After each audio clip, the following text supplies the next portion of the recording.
maybe I should just tell them that they're a narcissist and tell them to go and get help. Rose, is that a good thing to do? Because they're godlike.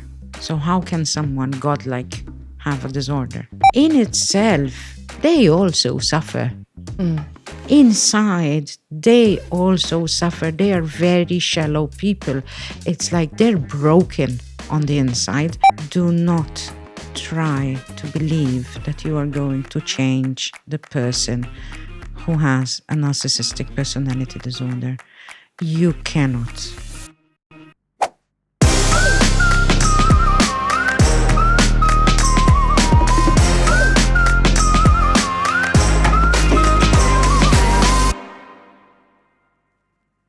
Welcome to the fourth part of the mini-series that we're running with the She Word, titled Living with a Narcissist, It's Not About You. Now, so far throughout this series, we've looked at how a narcissist is made. We've looked at whether a narcissist can change. We've also looked at identifying the traits of a narcissist. And now we start to look at how we can protect ourselves and also what we should and shouldn't do, the do's and don'ts of dealing with a narcissist. I'm absolutely delighted to be joined by Dr. Rose Galea on this show, on this episode of this series again. Rose, thank you so much for being here and being a part of this show and this season, because of course the last time that we sat down at a table together was on the last show of season 2, which was How to Survive a Narcissist. And we were talking about the trauma and the abuse that comes with relationships with narcissists. So thank you so much for being back here with me. Thank you, Trudy, for the invite. I mean, it's always a pleasure. I enjoy being here with you. I enjoy doing these talks, and I am really, really thankful and grateful that you invited me back on the show. So I really want to dip into, in this episode, the do's and don'ts of dealing with a narcissist, because as we've discussed in the 3 episodes so far, not only are they very particular personality types, they have very common traits. And once you learn how to deal with that, you can equip yourself so that any interaction will have as little damage as possible. And I want to start off by asking you, we've talked about so far in these 3 episodes, the fact that narcissists are created and they're not born. They themselves are probably victims of trauma. And we've also talked about the fact that it's very unlikely that you can change a narcissist. So for someone that's listening to this and they love somebody, maybe it's a parent, maybe it's a sibling, maybe it's a partner, and they genuinely love them, they might think, well, okay, maybe I should just tell them that they're a narcissist and tell them to go and get help. Rose, is that a good thing to do? Okay, so let's take a step back. Maybe they have a relationship with a parent, a sibling, a partner. So who is, let's call, the victim of the narcissist? Many times it's those people that are most sensitive and empathic and are lovable. They are the people that have a huge heart and they love a lot. So if it is like a parent and you have 4 siblings, the one that's most sensitive and most lovable and most empathic would be the one that is most likely targeted by the narcissist parent. So the point is, should I call out a narcissist? Now, let's again take a step back. And you discussed the traits and how it is created. And we know that they have an inflated ego and that there is grandiosity. So if you tell a narcissist you are, or something is wrong with you, what do you think is going to happen to that person? I mean, it will create more. It doesn't mean that we cannot get them for help. I think I was going to discuss this point at the end. Because many times people, let's speak about narcissistic personality disorder, which is the worst, okay, not traits. And they wouldn't, when there is a personality disorder, they wouldn't acknowledge, they wouldn't admit that there is something wrong with them. The way they are created, the way they create their own environment, the way they create their relationships, they feel on top, they feel grandiose, they feel that others are less than them. So how can I be unwell? How can you tell me that I have a disorder? And many times we see these people in clinics, it's because of something else, because something else happened to them. They lost a job, they lost a business, they might have lost a relationship, and they complain a lot of the anxiety and the loss. That's how we see them in the clinics, but they wouldn't come because of the narcissistic personality disorder. And pointing out this, they will rebuke it, they will obviously not take it on. It will be very, very difficult to take on the label of a disorder for themselves because they're godlike. So how can someone godlike have a disorder? So let's just reiterate that first point. If you are engaged, if you're involved, if you're interacting with a narcissist, telling them that they are a narcissist and they need help is not going to get the desired result. No, because then you'll be, if we continue looking on their patterns of behavior, then with that, it means that you've hurt them badly, you've injured them, then rage is going to come and they're going to attack you and they're going to call you names and they're going to manipulate the situation into making you believe that you are the one that has the disorder, you are the one that is sick, you are the psychotic one, you are the depressed one, you need help, and go get the help as soon as you can because you're making this environment intolerable. Nobody can stand you. And this is the language of the narcissist when they are hurt, when they are targeted. They shift the blame onto somebody else. They project it onto others. And the words that I said are most likely how they feel inside, but they project it onto you. They cannot tolerate to hold those emotions for themselves. So they project them. So you mentioned a number of things there, a number of behaviors. You're talking about this projection and you're talking about this retaliation. So I want to look at some real practical points, very black and white, and then we're going to dive a little bit deeper. Sure. So my next question is, obviously, as we've already discussed, and you've just mentioned, narcissists can be very confrontational. Should I get into an argument with a narcissist? Can I win an argument with a narcissist? Because as you just said, they'll retaliate. They'll throw things at you. They'll throw accusations which are not true. Is it worth me standing my ground and getting into that fight? Okay, often enough, we might find ourselves in a situation where we cannot avoid an argument, okay? So let's say two people in the car and an argument just happened in the car. So you can't just stop the car and leave. So let's say you're in a situation where you cannot avoid the argument. What you need to do is stick to the point that the argument has originated. Meaning, if the point was we're arguing about black, stick to black.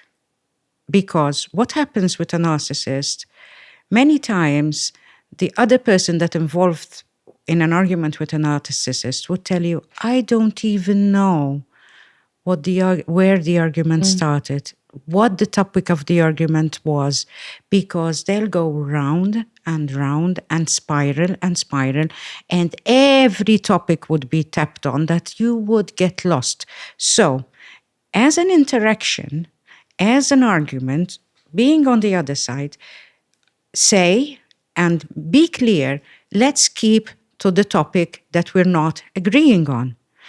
And I just gave the example of black. Let's keep to black.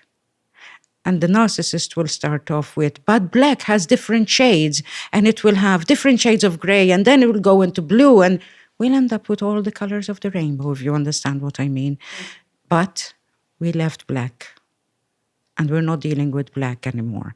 So if you can't avoid the argument, ask to please stick to that point. So let me ask this to you then, Rose, because quite often when a person is engaging with somebody with this narcissistic personality and they are stipulating that black is black, and then they go off on a tangent and let's bring grey into this. And if we're going to talk about it, let's say that they are disseminating or discussing a family member. They're talking about your mother and how they don't like your mother or something like that. Okay. Then they're probably going to bring other family members Yes. in, and then they're going to bring everything else in, and then they're going to turn it into everything else. And turn it into a transgenerational family tree. Absolutely. Yeah. Then if I come back to you and say, but we were talking about my mum. Let's stick with the topic of my mother. Is that not going to then aggravate and inflame the narcissist? Because surely if we can't win the argument, we want to make sure at least that we exit the argument as peacefully as possible. Yes. And also what can be done is, as I said earlier, many times the other person in the narcissistic relationship is very empathic, and she could say, or he could say, look, I understand that you have other aspects that you want to discuss and argue about, but please, let's stick to the point. But I understand that maybe another time we can. So we're giving a bit of empathy. I understand that there's anger towards my family, blah, blah, blah, but let's stick to this. It's creating boundaries so that we don't get lost. Also, reminding ourselves that these are the person's issues, that this is the way that they know how to argue. They don't know any different. So this is their way of being in an argument. And we said love, and we know that there are people that are in relationships like this, and that there is love as well. So it doesn't mean that we need to kind of hurt, or in defending ourselves, we inflict pain in the other. So if you're in a relationship, first of all, educate yourself about, these programs are very healthy, and educating ourselves about issues like this will help and support the person.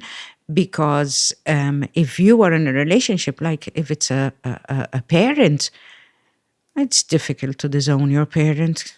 It's difficult to disown a son or a daughter. Come on, it's not like divorcing or separating. So there is still love. And what we need to be careful with is, let's not spiral during an argument. Let's be a bit empathic. I understand that you might feel hurt about another member of the family. I know that your feelings towards my sister, blah, blah, blah. But we're speaking about my mother. Let's stick to my mother. But you're conveying empathy as well, that you're understanding their... What if you could start your journey over? Start here and start again there. That's how life works, in a circular way. We understand the importance of circles, and that's why you are at the heart of ours. Find your way to wellness with Browns. Now, we're talking about this argument, and one thing that I can very much identify with is that within an argument, and I think this is where I'd love to see us offer practical advice for this as well, is that within that argument, if a narcissist feels like they're not winning, then we've talked about it once before, we're going to touch on this again, that a narcissistic trait is gaslighting. Yeah. And you're in this situation, and I'm talking to you, and of course, and we're talking very calmly here. So if we were role playing for a second, and you're the narcissist, and you're saying, but your mother is this, and your mother is that, and I'm saying, listen, my mother did this for you. It's okay, it's fine. And I'm coming back with this, I know that she's upset you, but let's stick to the topic because we're not going to go off. Now, if a narcissist doesn't think they're winning, they very much likely are going to head towards gaslighting. And gaslighting is, for me, visually, where a narcissist goes straight for the jugular. Yes. And tries to find the weakest point. And at that point, they have very little control of how hurtful they can be. So how do we deal with that? What are the practical applications that we can look at? And gaslighting is emotional abuse. And in order for you... Say that again. gaslighting is emotional abuse. So we can call that out and we can say if Yes. somebody's identified No. if gaslighting, it is emotional abuse. It is emotional abuse. And even in the argument, you can say, stop. Stop.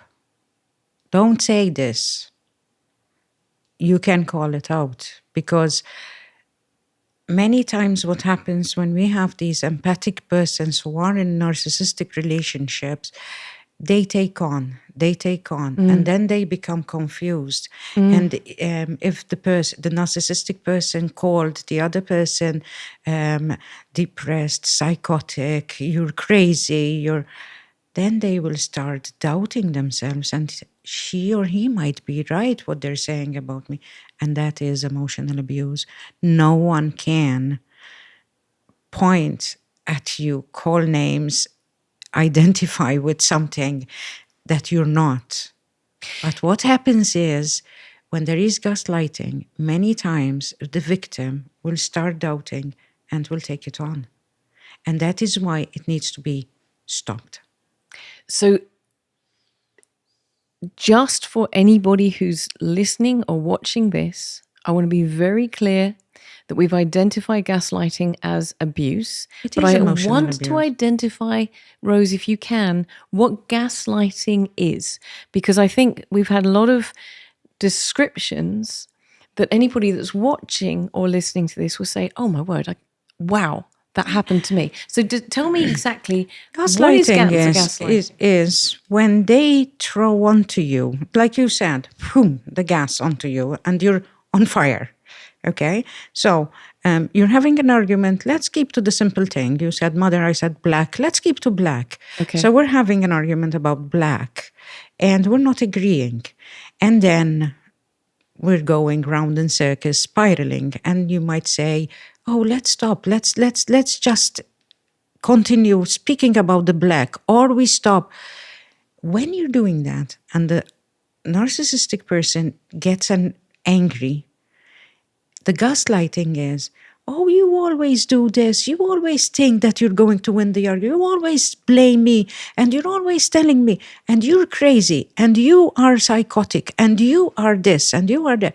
And then suddenly, the person who said, let's stop, we were discussing black, would go, but he might be saying the truth. I might also be a bit crazy, a bit myself out of it. So, and this is gaslighting. When you become doubtful about what you're being accused of, which you are not.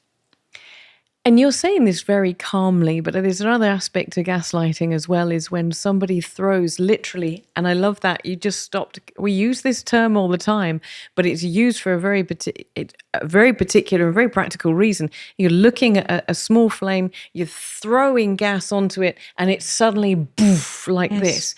Now, we're being very calm as the responses, but in actual fact, just to identify a volatile response is often what the narcissist is looking for, so that they can sit back and say, you see?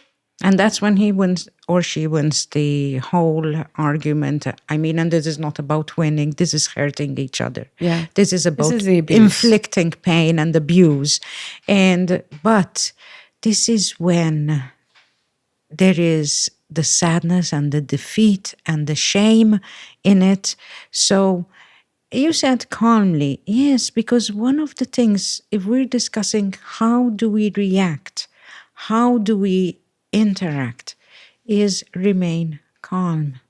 Do you have any practical tips for that? Because Yes. that's easy to say. I know, and it's a process. It's a But process, there must be Trudy. sort of, whether it's breathing or whatever, Okay, so leaving the room or whatever. Yes. So let's start. We started off with recognizing. So get the knowledge, get the education. Am I dealing with a narcissistic personality disorder? Am I dealing with narcissistic traits? Get the knowledge and educate yourself. Once you do not lose your self-esteem. It's important to remember to regain your self-esteem, because why? We know a lot of people who are in narcissistic relationships lose their self-esteem, lose their confidence. So get your self-esteem back. How do we do that? Self-care, taking care of ourselves, doing things we enjoy, doing things that give us satisfaction, supportive friends, supportive family members. It's important to take care of ourselves so that we will have, we will maintain the self-esteem. Okay. Also, speak up for yourself. Many times we find, just like I said, the empath, the sensitive one, who believes that keeping the situation calm, not infuriating the narcissist, not triggering the rage, will keep quiet and taking on. No, you need to speak up for yourself. If somebody called you psychotic, if somebody called you crazy, if somebody called you mad, you need to say, no, I will not take that on. I am not crazy. I am not psychotic. I do not drive everyone insane, because many times they will accuse you of driving everyone insane and everyone is complaining about your behavior. Okay? Yes, that's another gaslighting. So you need to stand up for yourself and say, no, I do not take that on. Okay? And how do we practice these behaviors? Again, through education and reminding ourselves, yes, that this is a person with a personality disorder, which is in itself, they also suffer. Inside, they also suffer. They are very shallow people. It's like they're broken on the inside. So let's recognize that. Let's recognize the behaviors. And when you pick up, like when they're projecting onto you aspects of themselves, you remind yourself, this is their issue, not mine. I will not take it on. You don't need to verbalize it, but you need to self-support yourself. I will not take this on. Now, Trudy, people might be seeing us and listening to us and say, oh, Rose, it's very easy for you to say it. I know. It's not easy to be living in it and practice it. But I promise that the more we do it, that the more we practice this, when we recognize, and this is how we get out of certain arguments. This is how you start creating those healthy boundaries. This is not about me. This is him or her. I do not need to take it onto myself. And in that way, you are empowering yourself. There's also one thing, as you've said, about educating yourself, is that a lot of the behavior is repetitive. It's going for the same trick. It's a two-trick pony. Yeah. It's the same trick or a similar trick. And we're going to repeat the same thing and the same thing and the same thing.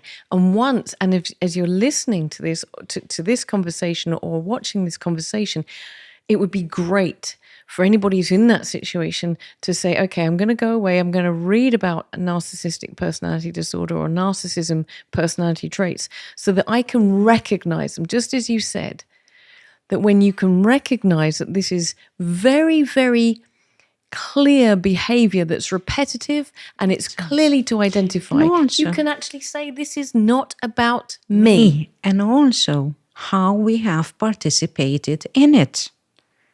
Because until you recognize, you were also participating in it. You were also participating and feeding on those behaviors. And just like you said, when we're repeating these patterns over and over, it's like we are also feeding that behavior. And it's being repeated and repeated. And if you speak to people who are in this situation, they say, yes, it's like never ending. It's like we never get anywhere. And also, do not try to believe that you are going to change the person who has a narcissistic personality disorder. You cannot. And because a lot of decent people suffer. They are the empaths, they are the sensitive, they are the loving kind. And they do try. And they do honestly try to give as much love as they can and change, and they don't succeed. And this is how the self-esteem and confidence are then. It's not just through the arguments. It's also like, but whatever I do is for nothing. And that brings helplessness. I think we've all been in relationships where we feel exhausted around somebody else because as we sort of move away from that relationship, we realize that we were their supply and they were always absorbing our energy. And I think that is, again, and it's a question, because we have to also identify that narcissists work on a supply chain. Yes. They need the supply. So if you're in a relationship with that person, you're either party of that supply or you are potential supply. So how do we do that? How do we identify and break that bond of being the supply? Okay, so basically, if I have been the supply and I recognize that I have been the supply, then I need to work also on myself, to empower myself and say, what I did up to now did not work, has not worked. It's exhausted me. So this behavior must change. Not changing the person. This is the difference. Many people believe that they can change the other person. No, forget it. Never. But you can change yourself.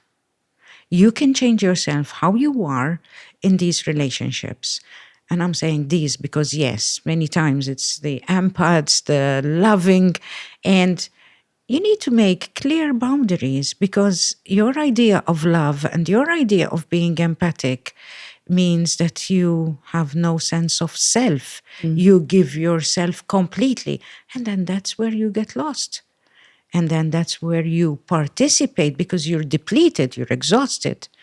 So maintain your boundaries, empower yourself. We spoke earlier on in this series about there being a perfect storm because narcissists do identify these, you've mentioned this over and over again, these empaths and people who are empathic and loving and caring, and they get absorbed into that. And it's almost a fatal combination and a perfect storm in the making. So if somebody is in a narcissistic relationship, then even by the fact that they are there indicates that there is perhaps even a need for them to seek therapy, to not just friends and family, but maybe to deal with why they were in a position where they could be part of that perfect storm. Am I right? Yes, perfectly right, perfectly right. And obviously, therapy can go into depth and personal, and each individual is different, and each individual has their own history and their own story, and that can be dealt with in therapy. And also therapy is about empowering, about creating the boundaries, recognizing when to create the boundaries, how to do calming exercises. Like I skipped that, and I want to point it out, like use your senses. Breathing. Use your senses. What am I seeing? What am I hearing? What am I smelling? Ground yourself into the now.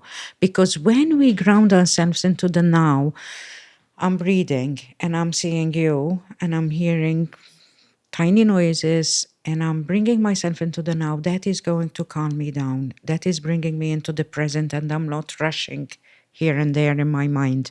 So run this one past me again, because this sounds like a really, really good technique. it is. So what am I doing? I'm here I am. Let's do a bit of role play. Yes. Sorry, Rose, you're going to have to be the narcissist for a second. Okay. But I'm not sure how. Sorry, sweetness.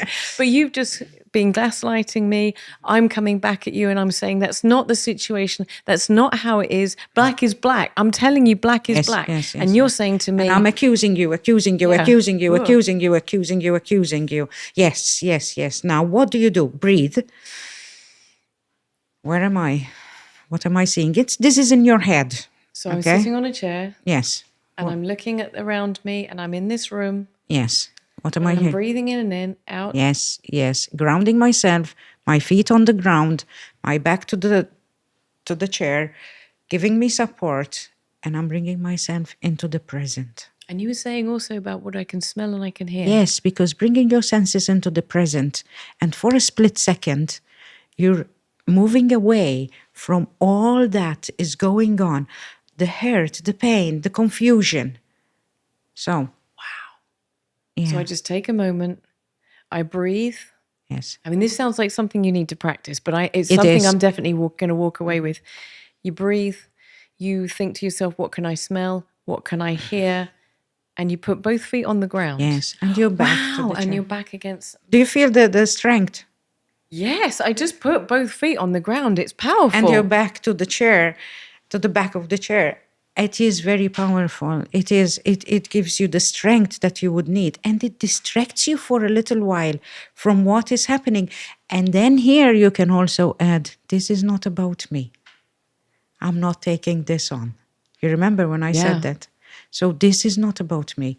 I'm not taking this on. That is absolutely amazing. That is Simple. Certainly something I'm going to be practicing. As you did say, it's not something you can necessarily do the first time, but it's something that you can achieve over practice. Have we missed out anything here, Rose, when we're looking at how you deal with a narcissist? And something else that I'm looking at some points that I wrote, and I insist on immediate action rather. They tend to promise. Ooh. They tend to promise, like if you're in a relationship with another, could we do this? Oh, yes, we'll do it. We'll do it next week. We'll do it next month. Give me, for instance, give me a tangible example. A tangible example. Couple, and the female is saying to the narcissistic, I would like us to go away. I would like us to have some couple time, we go on holiday. Oh, yes, you're right. Sure. I promise you will do. No. They will never carry out that. So insist on action. Let's Why? book. Why is that? Because it's not coming from them, because it's... Ooh. Because it's not their idea. Yes. Wow. Okay. So many times insist on action. Okay. So if I'm saying, let's do this or let's do that, and they ignore, then, or promise rather than ignore, then insist on action. Okay. Or else, can we visit my family, please? We haven't been to my family. We haven't been. Oh, yes, we'll go next weekend, or we'll go. Can we just make a plan and we'll stick to it? Insist on the action. Okay, brilliant. That's a revelation. Yeah. Anything else? And also, they need help. Yeah. They need help. So we're not saying that they are this way because they utterly want to be this way. They are this way. You spoke about it in creating. So they are this way because their environment wasn't good. The love that they received wasn't the way it should have been. Wasn't balanced. No. Yeah. So they did not ask for this. So, and they can become, when they crash, when they realize that they're not godlike, some might lose their jobs, businesses, then they might crash. And we need to be careful. And this is where they would need help. So if we can also get them for help, don't tell them that they're narcissists. I see you're suffering. I see you're passing through a difficult time. Why don't we get some help? So that's really interesting, isn't it? So you're not going to call out a narcissist and say you're a narcissist. You're saying you're going through a tough time. Yeah. Why don't you go and speak to someone? They come to see you. You can deal with it. No, I'm just kidding. But you're a professional and you can untangle this mess. And we do, yes. That is brilliant. Even if it's just for the immediate suffering that they're going through. I mean, they're humans after all. And they have good qualities as well. So it's not only bad.